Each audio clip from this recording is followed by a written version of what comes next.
스카이어 스루프 타임즈 2024년 4월 22일자를 진행하도록 하겠습니다. 내용이 좋았다고 생각하시면 구독, 좋아요 부탁드리고 1.5 배속을 보시기 바랍니다. 오늘 첫 번째 편집한 내용은 미래세대 주머니 털기라고 제가 제목을 붙여봤습니다.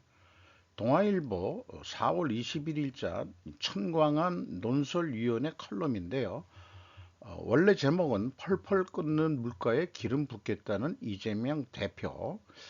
저라면은 이렇게 선정적인 제목을 잘 안 쓰려고 노력을 할 거예요. 미래 세대 주머니 털기가 조금 더 고상하지 않겠습니까? 음, 제 망상인지는 모르지만은 윤 정부 출범 후 첫 영수회담, 이 13조 민생회복지원금 주로 논의, 현 경제 상황선 물가만 부채질할 우려. 요거는 이제 논설위원회 이제 논지고요. 궁극적으로 민생회복은 지원금이 될 것이라는 게 요약된 내용입니다.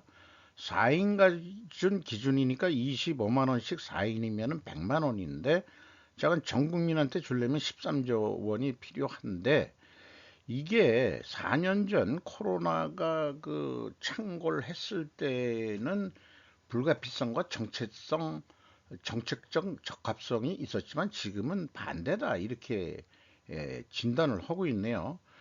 어쨌든 민생의 현황은 그 요즘은 성장도 고용도 부동산도 아닌 물가라는데 이견의 여지가 거의 없다. 그리고 이 재원을 마련하려면은 국채를 발행하는 것이 유일한 방법이지 세수를 더 걷고 있을 수도 없는 거 아니냐 이런 얘기겠죠. 그런데 우리나라만 그런 거냐? 전 세계가 그렇다. 그래서 올해 2024년이 선거의 해인데 전 세계적으로 돈 풀지 말라고 IMF에서도 얘기를 하잖아요. 바보야, 문제는 물가야라는 아우성이 터져 나온다. 민생이 곧 물가고 물가가 곧 민생이다. 그러니까 돈을 안 풀면서도 안 풀어야 그 물가가 잡히는 거 아니냐 이게요. 어떻게 생각하면 미국은 금리 인상 쪽으로 했는데도 잘 안 잡히죠. 이런 상황 우리가 알고 있고 그런데 이재명의 그 지원금은 일회성 반짝 효과뿐이 더 없을 거고 고물가의 기름부로 인플레이션을 탄출을 더디게 만드는 부작용만 남게 될 것이다라고 예측을 하고 있습니다. 종합적으로 보면은 민생회복 지원금이 아니라 민생회복 지원금이 만든 이름일 것이다라고 크게 비판을 했습니다. 따라서 민생 협치하자는 영수회담 테이블에 올린 메뉴가 아니다라고 강하게 비판하는 그 논설을 피력을 했습니다. 전적으로 저는 동의를 합니다. 저출산의 해결책은 어렵지만 애초에 왜 사람들은 21세기에 더욱 결혼하지 않게 되었을까? 오바타 마코토라고 게이오 기즈쿠 대학 대학원 교수라는데 가끔 저도 인용을 합니다. 동양경제 온라인에서 했는데 어, 저출산은 현대에 있어서 자연스러운 결과이다. 동시에 미혼화 독신율이 높아지고 있는 것도 당연한 현대적 현상이며 이 주요 원인은 근대 자본주의에 있다라고 그 논지를 그 피력해 가고 있습니다. 저출산 해결책 어렵다. 돈을 아무리 써도 효과는 안 하는데 그 원인을 근대 자본주의에서 원인을 얘기를 하고 있습니다. 경제적 유동화와 그러니까 이제 근대 산업혁명이 생기면서 임금 노동화, 그러니까 산업 노동력이 많이 필요해서 그 교육도 많이 시키고 옛날 뭐 농업시대하고 틀리니까 그리고 또 도시화가 되고 뭐 이렇게 되면서 핵가족화되고 이런 거 우리가 이제 많이 이제 얘기를 들었죠. 그래서 이 사람들의 삶이 경제적 유동화와 사회적 유동화가 상호간의 추가적인 유동화를 촉진했다.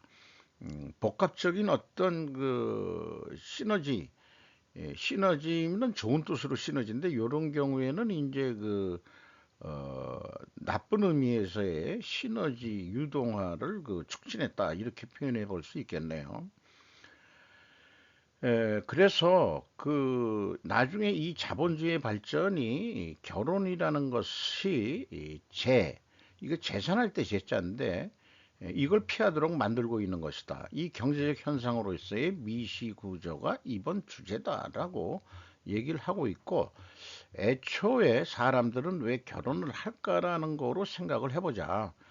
왜 애를 안 낳을까? 그걸 하기보다도 결혼하지 않는 이유가 아니라 결혼할 필요의 이유는 뭐였냐?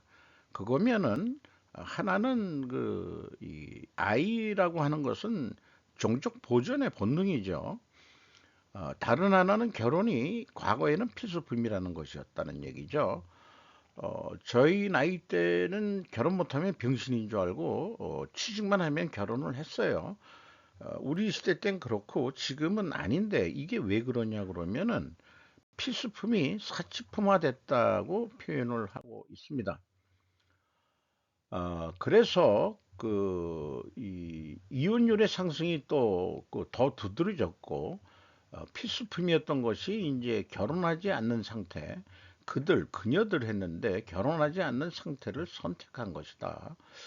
이런 조카 애들도 뭐 40 넘은 애들이 지금 부지기수니까 그 이유는 무엇인가? 그것은 결혼이 필수품에서 사치품으로 바뀌었기 때문이다. 현대의 일상 사치품이란 건 그럼 무엇이냐? 여기에 대해서 얘기하는데 현대 자본주의의 본질이다. 사치품이란 게 현대 자본주의에서의 경제 성장이란 일상 속 사치품의 팽창 과정이기 때문에 더 좋은 거, 남이 못하는 거 갖는 거, 뭐 이런 것들이겠죠. 2차 산업혁명이 결정적으로 중요한 역할을 했다. 고든 씨라고 뭐 어떤 전문가 말을 인용을 했는데 그 2차 산업혁명이 자관 생산성 상승, 생활 개선 이런 것도 있고 인구도 많이 늘어났죠. 농산물도 화학 비료 뭐 이런 걸 쓰면서 적은 노동력을 가지고 잉여 농산물이 많이 나와서 인구 증가에도 크게 기여를 했을 거예요. 2차 산업혁명에 의해서. 그래서 역사상 유일무이한 것이라고 하고 이것이 기적의 성장을 가져왔다고 하고 있다.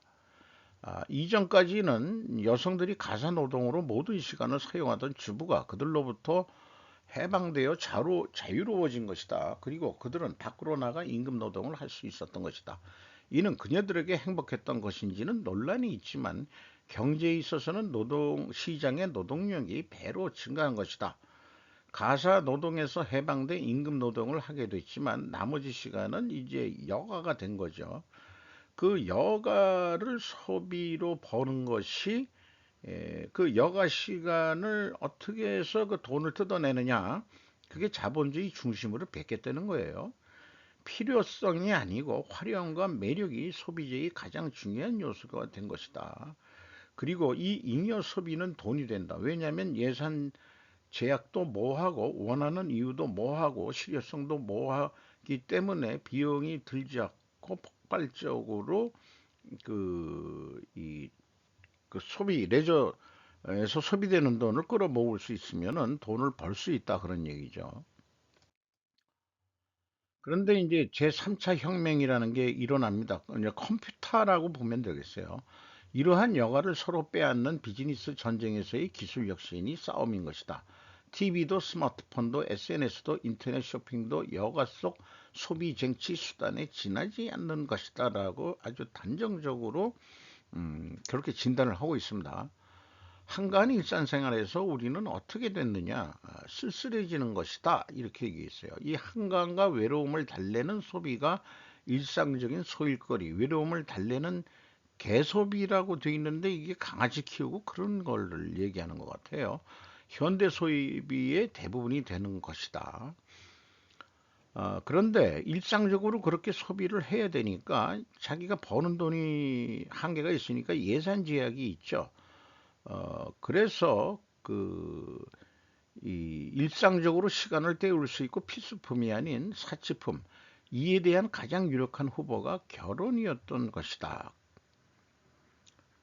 결혼을 사치로 본다는 거로 요거 좀 우리 나이 때는 조금 좀 접근 이해가 좀 늦게 돌아오네요.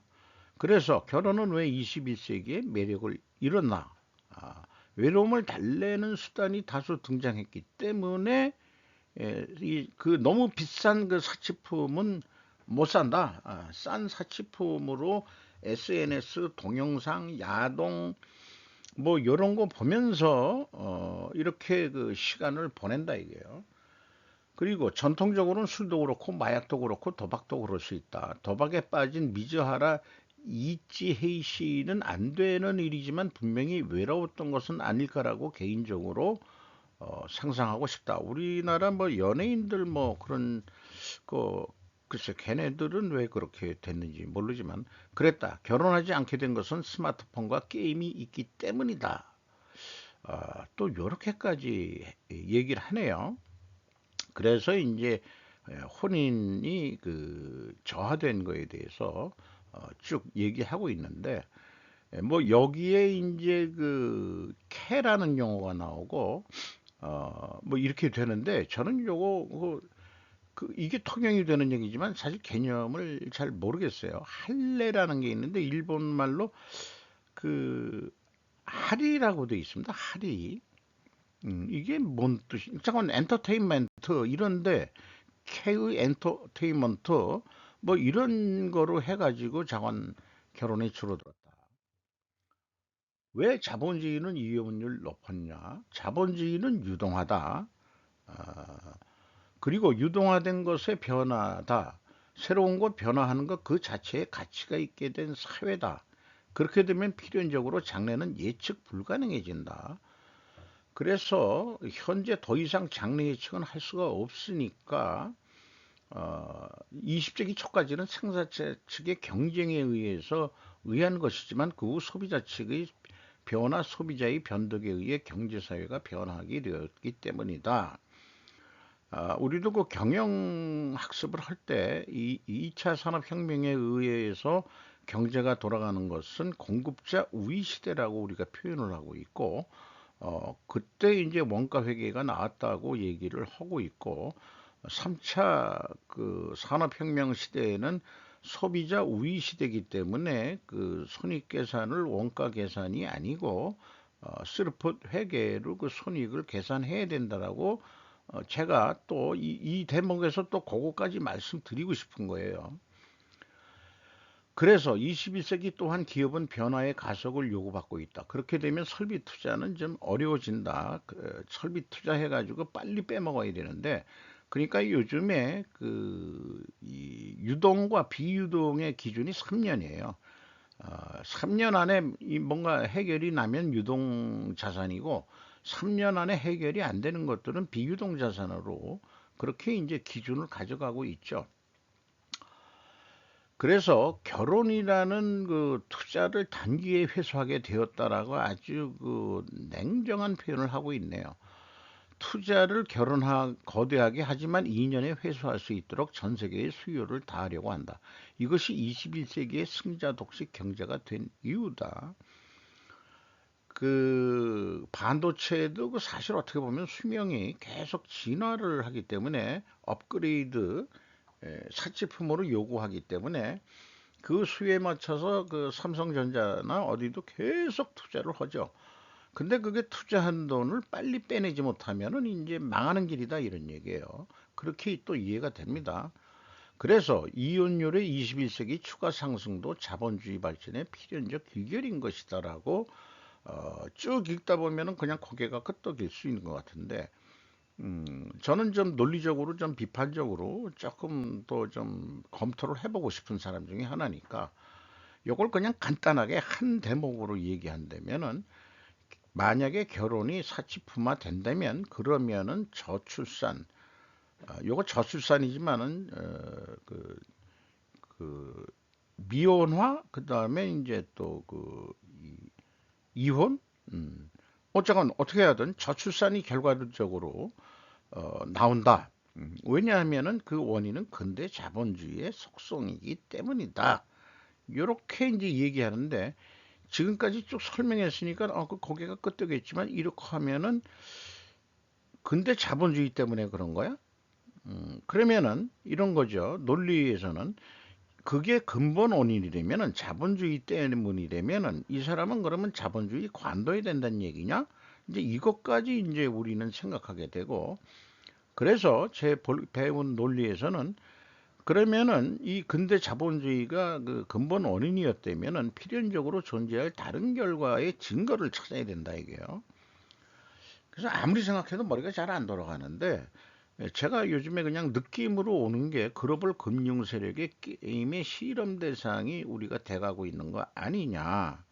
아, 이그 자본주의가 그래서 이 저출산 뭐 이런 것 등등이 요게 그 근본 원인이 근대 자본주의에서 저는 에, 글로벌 금융 자본주의로 요렇게 저는 근본 원인이 돼야 지금 현실까지도 어,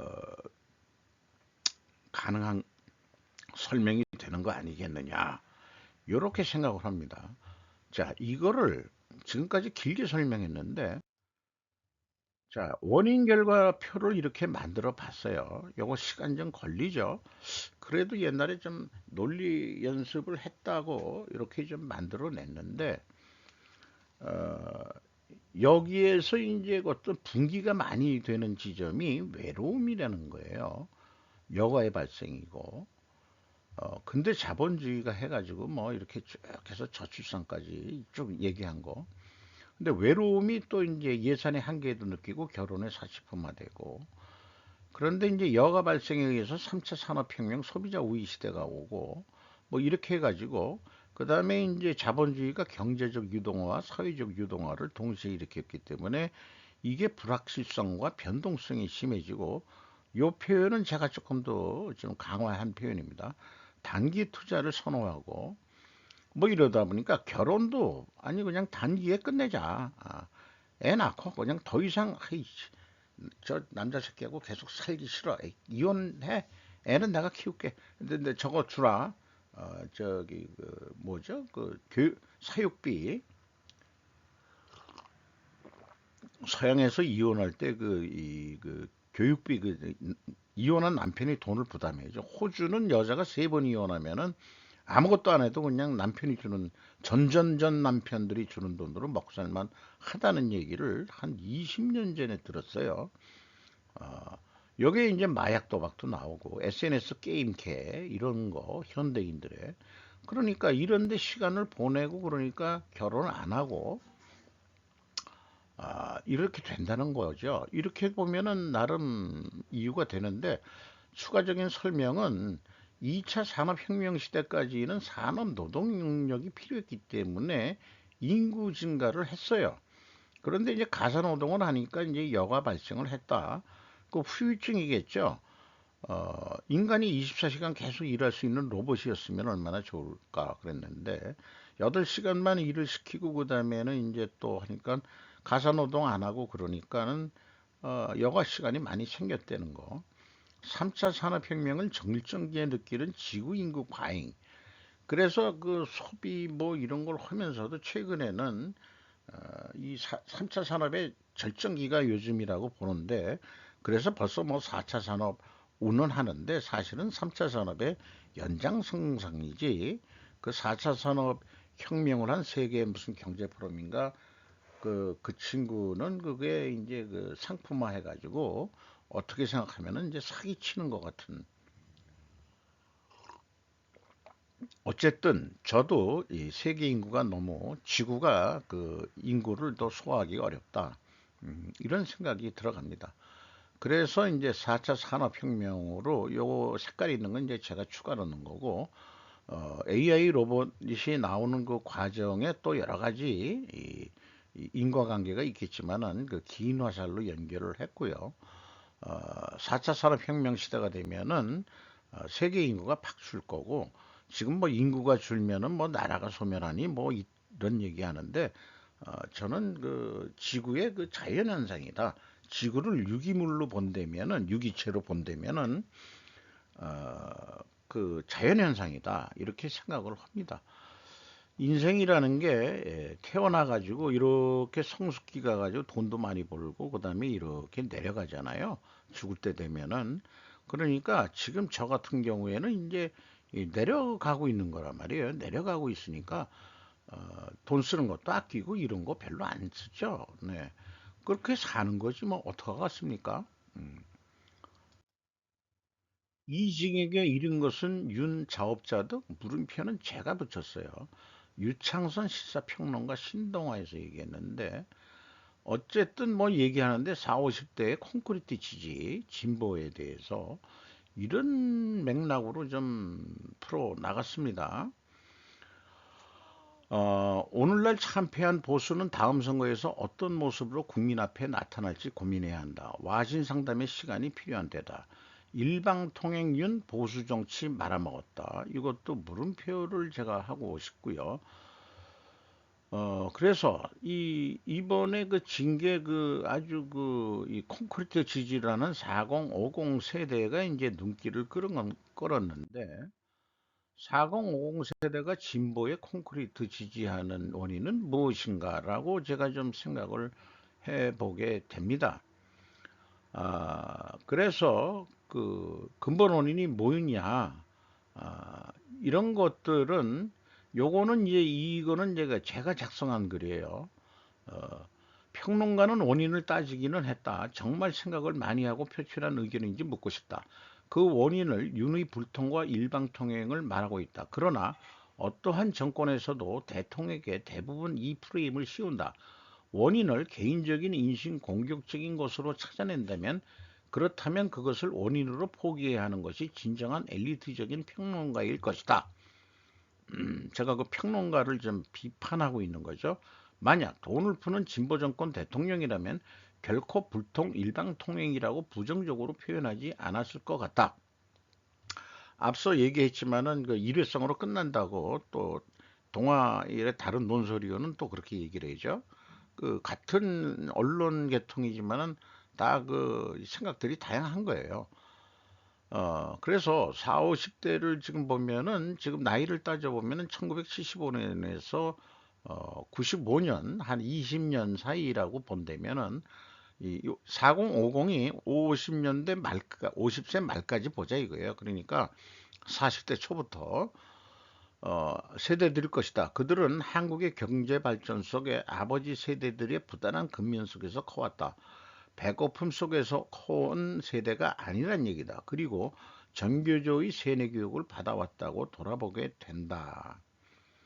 그러니까 저만 하더라도 우리 그 자식들이 4050에 해당하는데 저희 세대 때는 그냥 근면으로 해서 애들을 교육시키는데 그렇게 뭐 그 강남 부자 동네는 아니지만은 그렇게 또 과외 하나는 시키는 정도 뭐 이런 것도 좀 해보면서 애들을 키워온 거죠. 그리고 이제 학교에서 정교조 출신들 교사들한테 이제 영향을 많이 받았을 것 같아요. 그래서 전교조의 출발은 순수했는가? 순수했다 그래요. 전교조의 출발은 학부모의 천지돈을 받지 않겠다는 숭고한 뜻으로 출발을 했다고 제가 교육계통에 있는 관련된 사람한테 얘기를 들었습니다. 과거 초등 1학년 담임선생은 대부분 나이 먹은 여선생이 많이 담당했다. 챙기는 게 많은 자리였다. 한마디로 제가 그 사회생활할 때 부인이 학교 여교사였는데 추석 전날 집에 와서 돈 봉투를 세고 있어가지고 아니 교육자가 돈을 받아 처먹고 그래도 되는 거야. 그때 그 부인이 하는 말 당신은 사업하기 위해서 뇌물 매기잖아. 아니 접대비 쓰잖아. 또 똑같은 거지. 뭐 나는 인간 아니야? 우리도 그 저기 그 직업인 아니야? 이렇게 얘기했답니다. 우리 때 젊었을 때도 그런 얘기가 돌아갔는데 그러니까 순수한 정교제의 조정 세력은 근데 없었을까? 일반 전교조에 있는 애들은 순수했는지 모르지만 아마도 이해찬 같은 골수 운동권이 교육부 장관을 하면서 전교조가 확산되었다는 견해가 또 지배적인 것 같습니다. 평론가까지 총선 참패의 원인을 윤의 개인적 인신 공격적으로 표현한다면 나는 보수의 참패 원인을 대한민국의 아줌마들 때문이라고 내세우겠다. 이것도 아줌마들을 인신 공격하는 거라고 스스로 반성한다고 미리 제 견해를 얘기를 했습니다. 그래서 다른 원인으로 생각을 해본 견해도 얘기를 했고요. 한마디로 정치를 하려면 마누라를 잘 두라고 블랙 코미디로 풀어보는 씁쓸한 결론이 나와버린다. 앞에 평론가는 나나 도찐개찐이다 이런 얘기예요. 마크롱처럼 또 하나 전교조에 세뇌된 4050 세대는 에, 그 뭐 만들어 놓고 제가 그 뒤에 거를 잃어버렸네요. 어, 대한민국을 제1의 주적으로 표현한 김정은 때문에 이 김정은이도 지금 4050이죠. 잘할 때 크게 어려움 없이 잘했을 거예요. 외국 스위스 어디에서 유학했다고 그러잖아요. 그 외국 서양물 먹어내요, 걔도. 그래서 그런 애들인데 김정은이 같은 나이대가 남한 아새끼들은 전부 다 우리의 그 주적이라고. 만약에 걔네들이 뭔가 수틀리면 아주 깍 그냥 다 그냥 초토화시켜 버리겠어. 이렇게 얘기를 했기 때문에 이게 이제 보수 정권에 타격을 이번 준 아마 큰 김정은이가 큰 기여를 했을 거예요. 근데 진보가 되더라도 니들은 이젠 대화 안 한다. 니들 아새끼들하고는 이렇게 돼 있는 거긴 하지만은 그렇다 이거예요. 그런 생각까지 좀 해봤습니다. 그러면 마크롱처럼 마누라를 어떻게 잘 둬야 되느냐?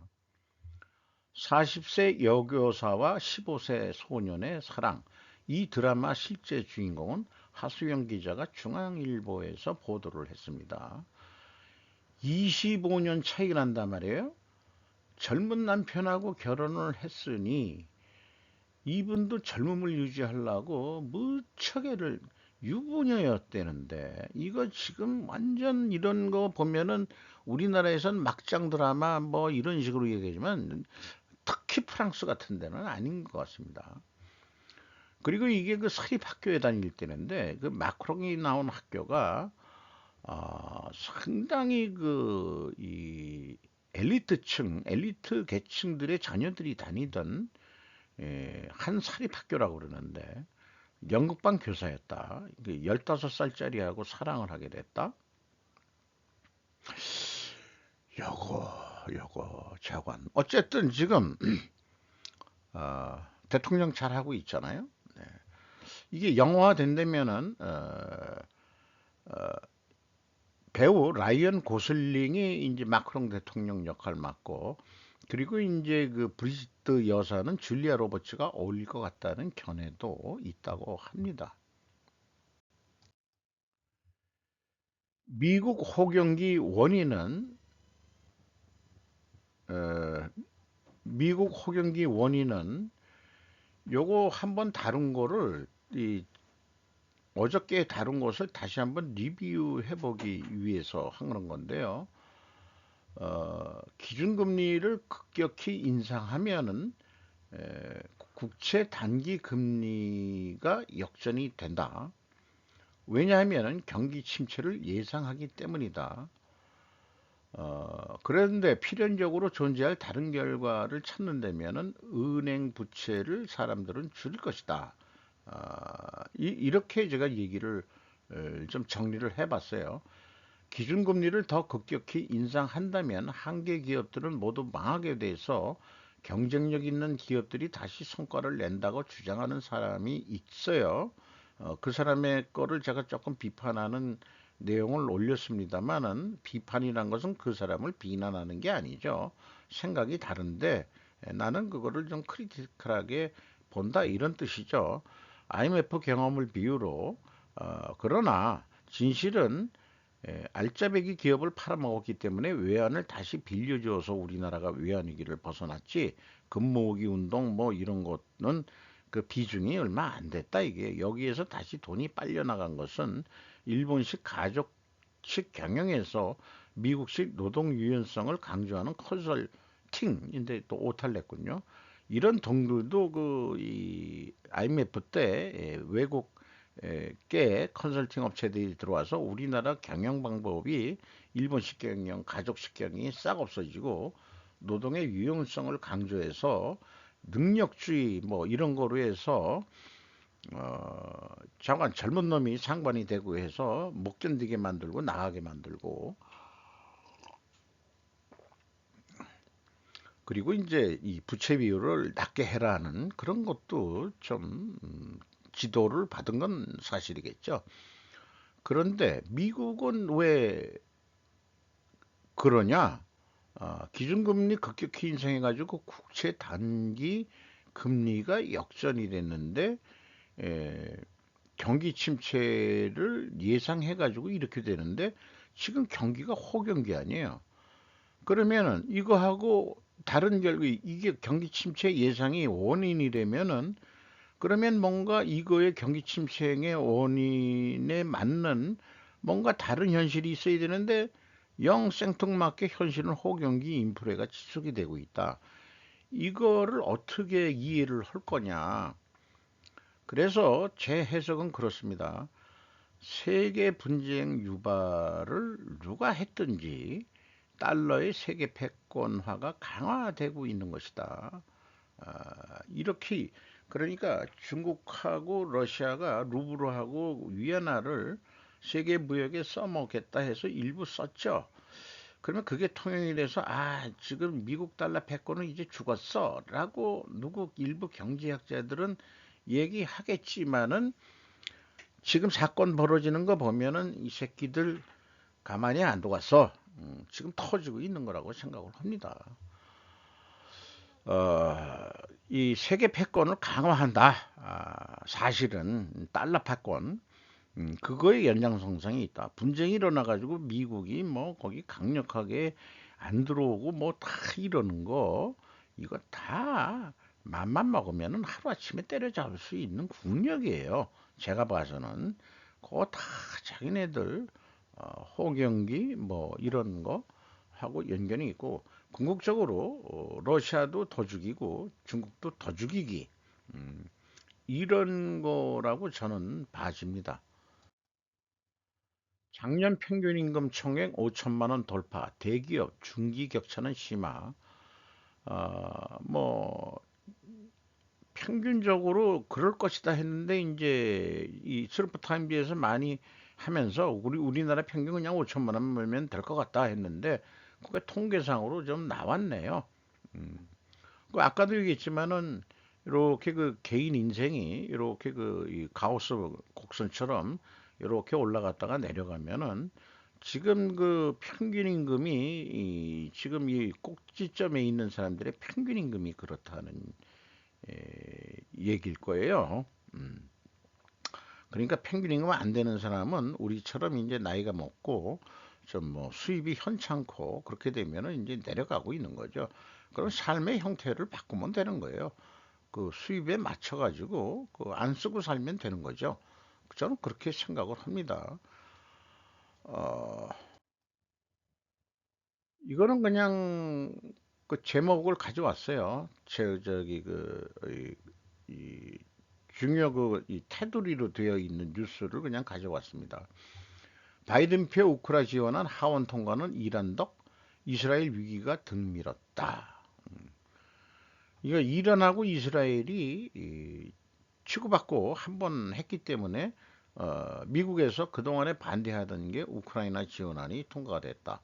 바이든, 하원, 미 리더십 힘 보여줬다. 젤렌스키도 지원안 통과 환영.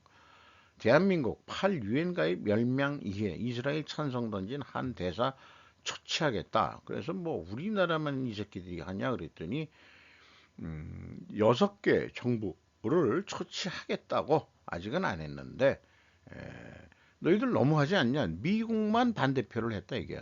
팔레스타인 유엔 가입 만약에 우리가 그 반대했다면 어떻게 나올까? 우리도 중동으로 뭔가 많이 좀 가잖아요. 그러니까 이게 그런데도 만약에 우리가 미국이 하는 대로 팔레스타인은 유엔 가입 안 돼라고 일본도 물론 이제 찬성을 했어요. 우리나라도 찬성을 했고 그러니까 뭐 우리나라만 찬성한 게 아니니까 여기엔 한국 등 6개국이면은 일본도 들어가겠죠. 만약에 그 찬성을 해가지고 한국이 손해를 본다면 그 손해는 분명히 미국이 열어줄 가능성이 없지 않다. 음. 야, 한국이 웬일이야? 그 우리 편을 들었어? 그런데 그 중동에서 사우디하고 요즘 잘 되고 있는데 아우 피해가 많겠네. 어떻게 도와주지? 뭐 이런 거 좀 글쎄요. 제가 뭐 정치를 안 해봐가지고 외교 정치를 안 해봐가지고 그 남들 다 찬성하는데 미국만 반대한 거니까 미국만 나쁜 놈 만드는 거 아니에요? 지금 유엔에서는. 그 유엔도 좀 문제가 있어요. 문제가 있다고 봐요.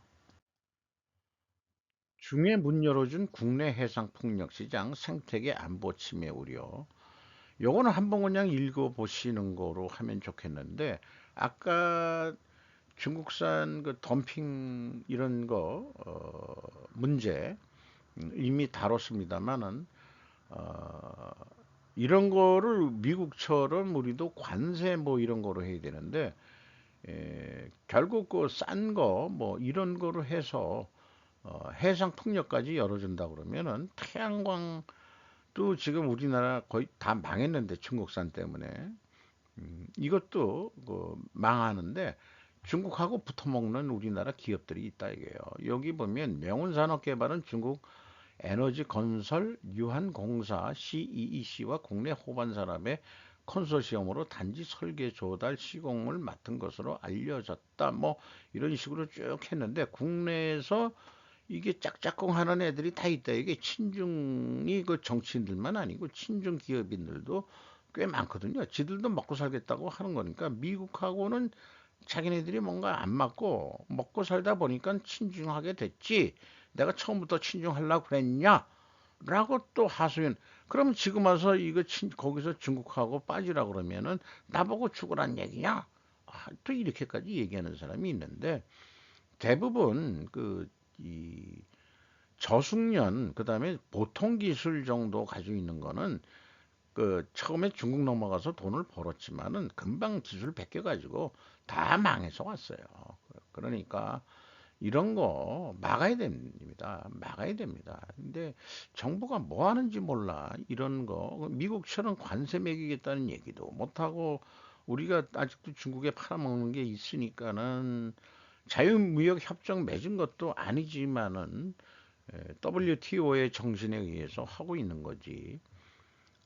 깝깝한 얘기입니다. 예.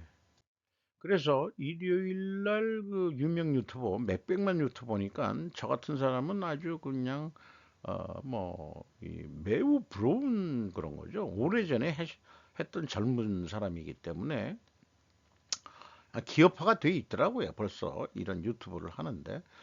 근데 이제 항상 그 매주 그 주제를 가져오는 게 제가 인용을 할 수밖에 없게 만들게 잘해요. 그 중국발 과잉 생산과 저가 공세, 공서가 아니고 요게 밀렸네요. 그래서 저는 뭐 이거 이미 다뤘습니다만은 덤핑이다. 그러니까 공급자 위로 해가지고 했는데 지금 시대가 소비자 위주 시대니까 수요에 그 대응하는 생산을 하라고 그렇게 해야 되는 거 아니냐. 그런 견해를 제가 얘기를 했죠. 어, 그래서 여기 뭐 쭉 얘기를 풀어간 거를 제가 좀 정리를 했습니다. 어, 그 중국의 항의는 이렇게 할 만도 하겠죠. EU나 미국은 싸게 팔아주는 것을 왜 싫어하느냐. 옛날에 WTO 들어올 땐 그렇게 좋아하더니 지금 오이냐 그랬더니 요게 이제 그런 거죠. 저도 그 미리 예측을 했지만은 어, 그 저기술력 그냥 그러니까 중간 기술 정도 제품 소비재 일반 소비재 이런 거 들어올 땐 좋았는데 전기차 이런 거는 아니지. 이런 거는 고부가가치품은 아니다. 그러니까 적당히 그 중국이 크기까지만 했어야 되는데 너무 중국이 그렇게 크게 변할 줄 몰랐죠. 근데 지금 힘들어지니까 그래서 저는 어, 이렇게 좀 중국 애들이 들으면 기분 나쁘겠지만은 중국의 덤핑 공세는 늙은 창녀가 몸을 싸게 파는 것에 제가 비유를 하고자 합니다. 누가 늙은 창녀를 사겠어요? 싸게 판다고. 나 같아도 안 사지. 비싸더라도 젊은 창녀의 몸을 사겠죠. 일반 사람들은. 그렇게 하는데, 근데 물건은 좋다며요. 뭐 이런 이제 문제가 있다는 거예요. 그러나 중요한 차이점은 중국 기업들이 과거와 달리 단순 생활용품이 아닌 일부 고부가가치 산업까지 진출한다는 점이고, 어, 그렇죠. 서구에서 얘기했던 거는 저숙련 저임금 제조업만 하나 말이야. 우리나라는 고임금이 돼가지고 그런 거 비싸니까 니들이 싸게 만들어서 우리한테 수출해. 그런데 지들의 장기인 자동차까지 그거 하는 건 안 된다 이게. 자동차는 국가의 기간 산업이기 때문에 그거를 수입품으로 대체해서는 중국한테 경제가 예속되게 될 거예요. 그러니까 안 되는 거지. 어, 또 태양광 아까도 얘기했지만 지금 우리나라 풍력 이런 게 있었지만은 그래서 앨런 언니가 가가지고 중국은 국가주도 투자에서 벗어나 시장 중심으로 개혁을 해야 된다. 그게 되겠어요? 그 국가 자본주의가 돼가고 있는데 민간 자본으로 시장주의로 해야 된다. 그래서 일반적으로 그 한 나라에 가서 이런 표현을 하면은 내정 간섭이나 마찬가지거든요. 미국은 할 만한 뭔가 배짱이 있는 거예요. 일본은 환율 가지고 주겠죠. 지금 중국은 금리 가지고 주기는데 그거 가지고도 안 되니까 이제는 직접 찾아가서 내정 간섭하는 거죠. 이건 내정 간섭이라고 봐요. 근데 이제 얘기는 들어주고 극진한 대접은 하고 왔지만 아유 앨런 저건 아니지. 우리는 우리 방식대로 할 거야. 그런데 이제 앨런 언니가 가자마자 그러고 있는데 바이든은 중국산 철강 관세 3배 인상했는데 요거는 이제 정치하고 관련돼서 미국 철강 노조들 실제 그 0.6%뿐이 안 된답니다 이 저기 중국이 미국에 수출하는 철강량이 그 한국도 그 미국에 철강을 수출 못하면 못 사는데 옛날에 우리도 덤핑 판정을 받아가지고 슈퍼 300일정가 그때 이제 협상이 된 게 이제 쿼터제 어느 거 이상은 못 판다. 이런 거로 해서 우리가 뭐 크게 이익도 보는 거 없다. 뭐 이런 것도 미리 소개를 했죠. 그런데 이제 숄츠 독일 총리가 가가지고 사실은 딸랑딸랑 한 거 아니냐. 이렇게 얘기되는데 에, 자관 이 독일이 너무 중국 의존도로 경제를 해놔가지고 지금 자기네들도 조금 쉽지는 않을 것 같아요. 어, 저기 EU에서는 독일 보고서 그 배신자 뭐 이렇게 지금 나오고 있다고 합니다. 공급자 우위 시대는 2차 산업혁명의 방법이다. 아까 그 미혼 얘기, 그 저출산율 얘기 이런 거하고도 무관한 게 아니에요, 결국은. 이제 3차 산업은 소비자 우위 시대이다. 옐런은 푸시 방식이 아닌 풀 생산 방식으로 변경하라는 컨설팅까지 한 것이다. 그러니까 니들 내수부터 전기차를 팔어. 그래, 에, 그렇게 근데 그거 팔고도 남는 거를 또 그렇게 내보내는 거야. 그냥 너무 많이 생산하는 거지. 그럼 세계 경제를 다 같이 망하자게 하는 거야. 너만 살고 다 망하자 그러면 이제 전쟁이죠. 전쟁이에요. 남는 거는 전쟁뿐이 없습니다. 아디다스 때 나이키 CEO 뭐 그런 거를 했는데 제가 그 기억에 남고자 하는 것은 이 축구 선수 그 신임 CEO가 왔는데 축구 어, 이 선수인가 감독 출신인지 컨설팅 보고서는 아예 보지도 않았고 또그 요직에서 컨설턴트 출신들 요직에서 다 잘랐다. 그리고 외부 양복쟁이들의 조언은 가볍게 무시했다. 그 중국 애들이 지금 그렇게 해서 자기네들 살겠다는 거 아니에요. 그 저기 말하자면 앨런 언니가 컨설턴트로 간 건데 아, 원하지 않아도 간 거 아니에요. 원하지 않아도. 근데 이제 이쪽은 나이키인데 이렇게 아디다스가 그 헤매고 있는데 당신들 뭐 했습니까? 물어봤더니 에, 재택근무 때문에 그렇다. 재택 때문에. 이제 자기네들도 또 좀 나아질 거다. 뭐 이런 얘기가 나왔다는 거예요.